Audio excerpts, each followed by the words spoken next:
Happy World Carnivorous Plant Day. My name is Joseph Walston. I am a botany PhD student and I currently research the biology of Helianthera, the South American carnivorous pitcher plant genus. However, today I'm going to talk about my previous work with Sarracenia jonesii, the endangered mountain pitcher plant of the southeastern United States. I'm going to talk about what I learned about how soil nutrients affect what kind of leaves it grows, how it flowers, and then I'm also going to talk about the soils that carnivorous plants inhabit in general. All the work I'll be sharing with you is not yet published, but is under review by a journal. So let's get into it.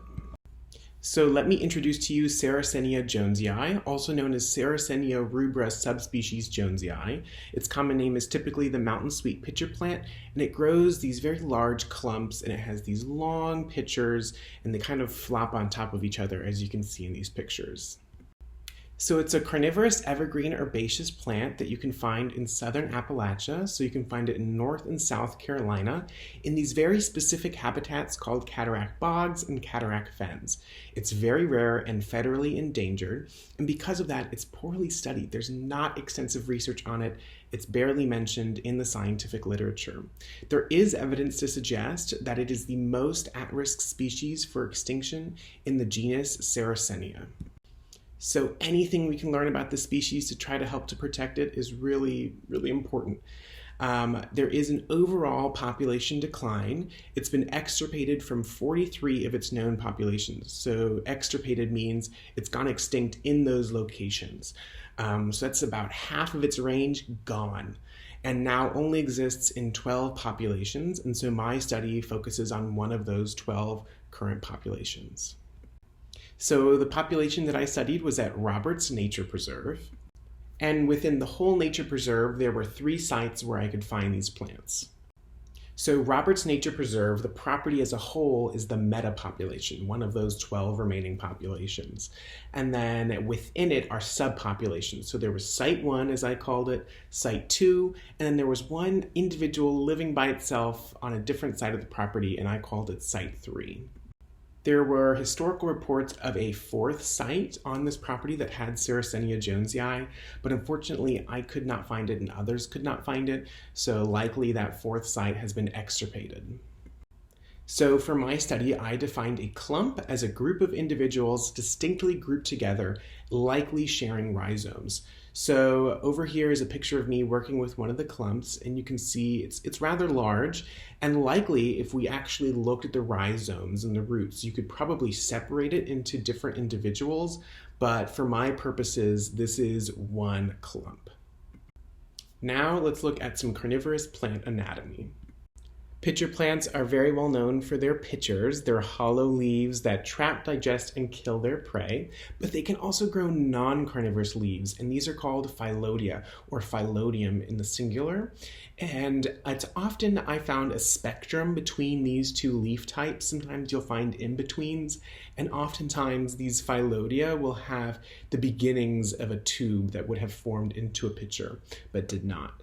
And then we also have the flowers, and for my study, the flowers did not have to be fresh, like you can see in the photo. They could have been dried. I had 4 main hypotheses, so let's get into them. The first one on the phyllodia, the non-carnivorous leaves. I hypothesized that more phyllodia will be found in the clumps with the most plant-available nutrients in their soil.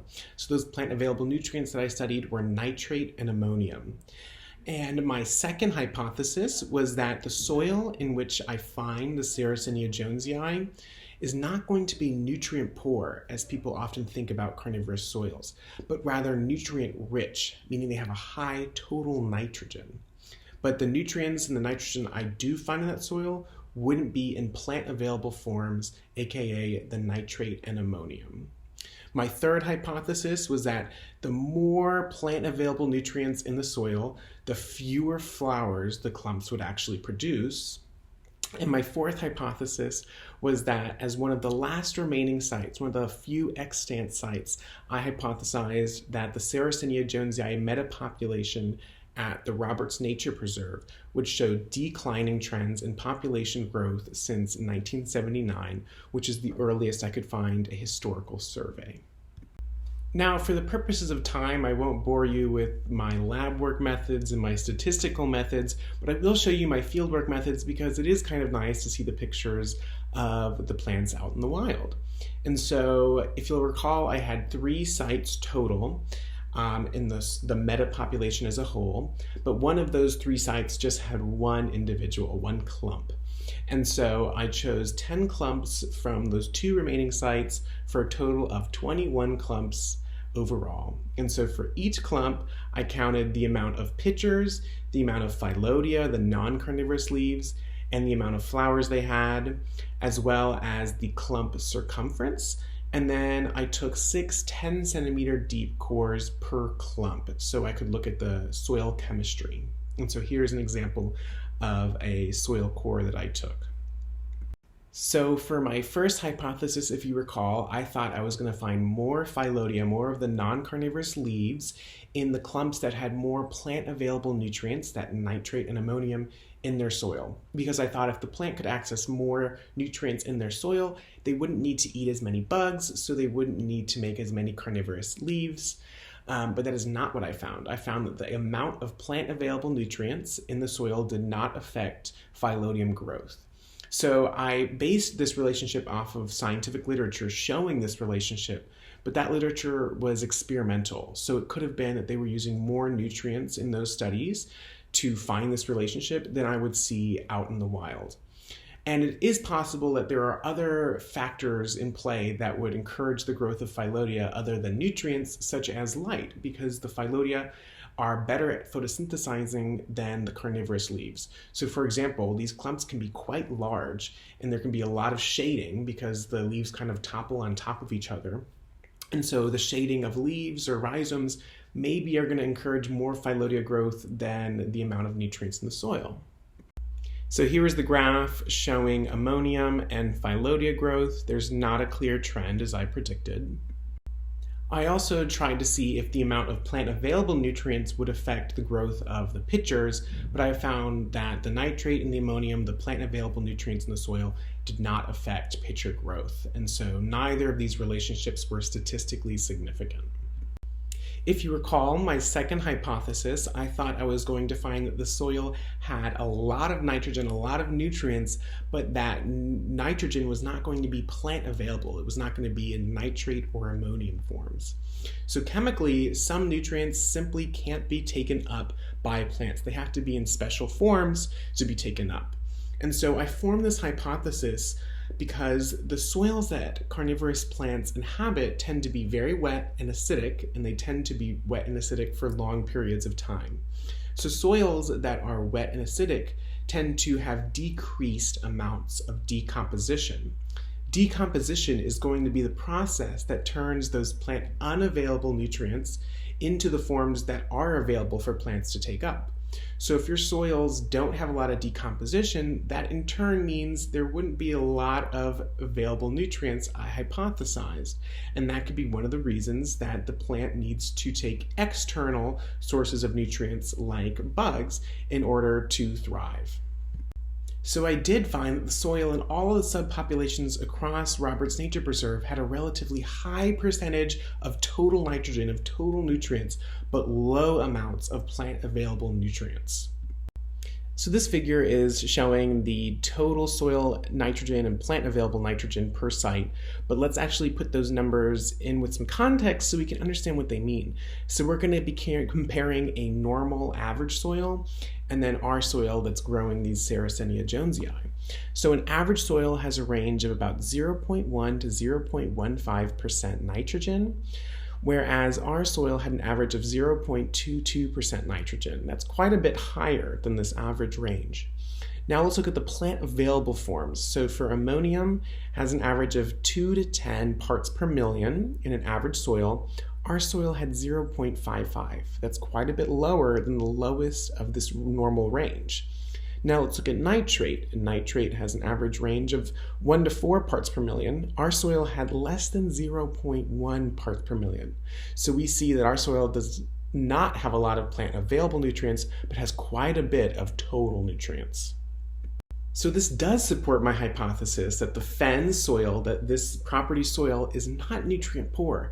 It's rather nutrient rich. It has more nutrients than an average soil, but all those nutrients are not in a plant available form. Most of them are plant unavailable.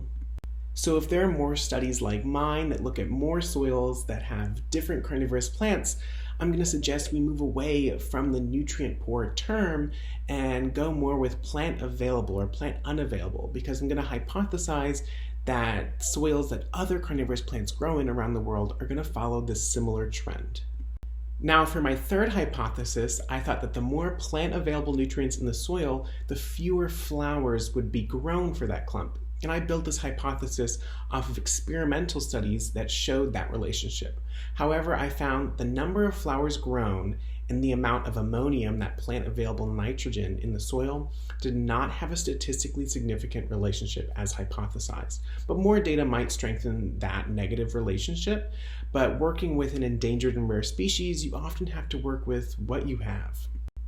I did find a statistically significant relationship, however, that the more pitchers a Sarracenia jonesii clump grows, the more flowers it grows. And that can make sense in that if there are more carnivorous leaves, there's more possibility of it being able to eat prey and get more energy and therefore flower more.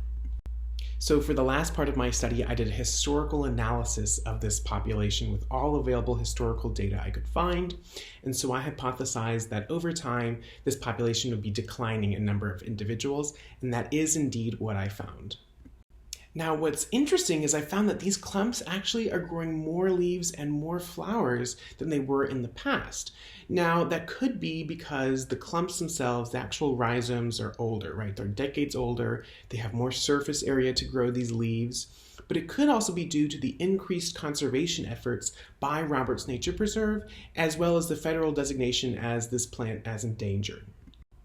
Now, there is a stark increase in flowers and pitchers between the last survey date and then my survey date, but this increase is actually supported by two separate surveys. So we do feel confident that this increase is representative of what was actually happening. And as you can see, the data is kind of dispersed. There's not a continuous amount of surveys from 1979 to 2022, but sometimes with historical data, you kind of just have to work with what you're given, and we can still use that to look at this overall trend. So how can the results of my study be applied? I would hope that they'd be used to inform conservation strategies, because now I've laid out what their soil is like in the wild. So for ex situ conservation, where they grow these plants outside of their natural habitat, like in a conservation greenhouse, I can explain what kind of soil these plants are used to. For example, how much organic matter or percent carbon should be in the soil. Also, just understanding and learning about soil of the southern Appalachian fens and bogs is important, because fen and bog soils in the southern Appalachia are just understudied in general. So this is good information to have regardless of what plants grow in it, and also regardless if the plants are carnivorous or not. And then looking at the historical analysis part, the Roberts Nature Preserve property managers need to continue to invest in the conservation strategies for this federally endangered species and monitor it, and hopefully increase the amount of surveys so we can get a better understanding of its changes over time. And hopefully, if there are more studies like mine, we can move away from saying nutrient poor when likely these carnivorous plant soils are actually just plant unavailable. I'd love to take the time to thank everyone who helped me with this project, especially my research advisor, Dr. Jake Hagedorn.